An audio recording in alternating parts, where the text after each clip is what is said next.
In order to achieve these sorts of outcomes, clearly we've got to have finance. And I believe also that at a city scale, it is possible to get regional investment funds set up to enable finance to be deployed for things like infrastructure, water supply improvements, providing clean drinking water for people. And that can be done by drawing down regional investment funds into a portfolio of good projects. And modelling tools and integrated systems tools can enable those good projects to be clearly identified and the value propositions from them to be much clearer. And again, it's much harder to do that at national scale. So I believe that from a financing point of view, cities are really, really important to enable us to draw down the money to make the change in poverty reduction happen more quickly. Local governments, we have been very active in the discussions on the MDGs and the post-2015 agenda, and there's been a very interesting discussion on governance and financing.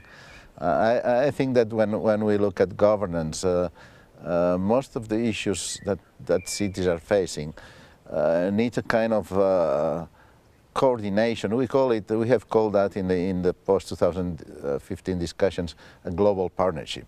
We know that there are a lot of problems at the global level and that we have to get together at the global level institutions, the UN and all the global institutions together with the national states and also the rest of governments that we call it the governments of proximity.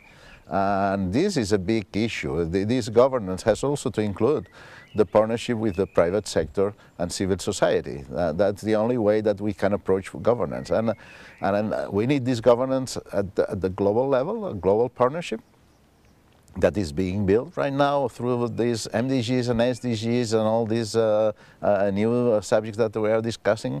But at the same time, we know that we need global partnerships in plural. We need those partnerships to be effective in every city, because that's where the problems are solved. So we need a partnership between local government, regional government, civil society, citizens in their own cities. And this means that at the same time we need strong participation and accountability to citizens.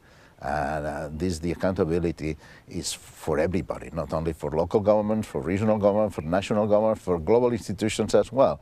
This is not an easy thing to do sometimes, but it's a very important control by citizens of what is going on. And related to that is also the discussion of financing. I sometimes prefer to put the discussion on terms of resources, because sometimes we forget that there are human resources as well.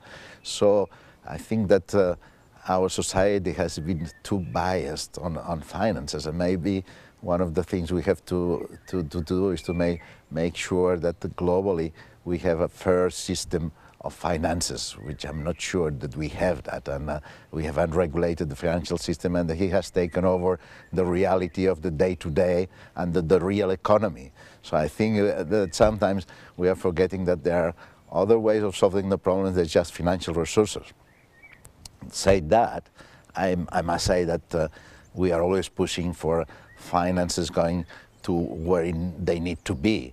And I think that globally there is still a strong need for decentralization of finances and for making sure that local and regional governments that are responsible of solving many of the problems of the citizens, they should have enough financing to solve their problems. If you walk in the cities, you see fragments of the history of the city, and with their flavors, their memories, their messages. So it really is the identity of the societies, of the citizens that live there. And precisely because of that, culture could also be a major driver of a positive transformation of an urban environment. And I think that's what is fascinating about it, and that's what we see that as a positive thing in many of the cities that are now embarking on transformation. So for a long time, I think everyone in the world basically thought that the cities and the rural areas were completely separated. So what we see now is that cities and their surrounding rural regions are inextricably linked.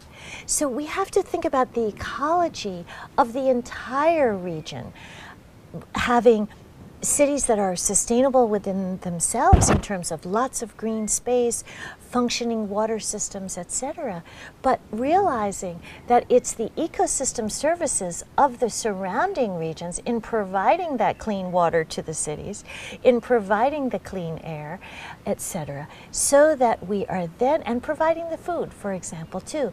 All of these systems are actually then integrated into one ecological whole.